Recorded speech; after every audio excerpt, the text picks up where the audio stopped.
retail theft. It's an issue Republicans and Democrats in the legislature have long said they want to see addressed, so much so that earlier this year, legislative leaders from both sides of the aisle announced a package of bills they dubbed the Bipartisan Safer California Plan they believe will help tackle the issue. Among the bills in the package, one that would expand the California Highway Patrol Property Crimes Task Force, and another that would increase penalties against retail thieves involved in the resale of stolen items. Common sense, effective laws that will blunt retail theft and local crime. But the bills do not propose to overturn Prop 47. Passed by California voters in 2014, the law changed certain nonviolent crimes from felonies to misdemeanors, including theft when the items stolen are valued at less than $950. While supporters have long argued the law will help reduce California's prison population and lead to criminal justice reform, opponents to this day say it emboldened criminals to take part in certain crimes like retail theft with little to no punishment. Prop 47 has been an unmitigated disaster for public safety in California.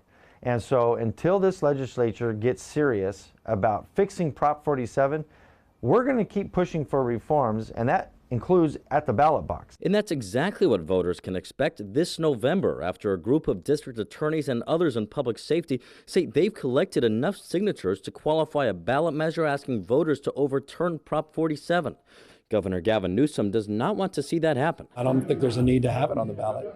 Why have something on the ballot that doesn't actually achieve the goals that are intended? Why do something that can't be done legislatively? Democratic legislative leaders, including Senate President pro tempore Mike McGuire, agree with Newsom. And now they're proposing amendments to many of the retail theft bills, amendments that would make the bills take effect immediately this summer with the governor's signature, but would also cancel the bills if voters overturn Prop 47. It helps avoid having conflicting laws and policies regarding retail theft so that we can be sure thieves are held accountable. But Republicans believe the anti-Prop 47 ballot measure and the retail theft bills can both become law.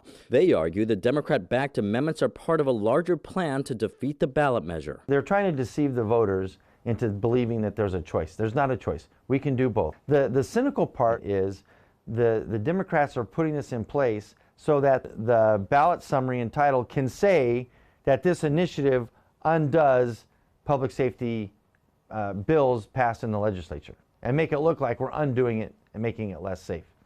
That's the cynical part. Here's what I have to say to that. Hogwash. Hogwash.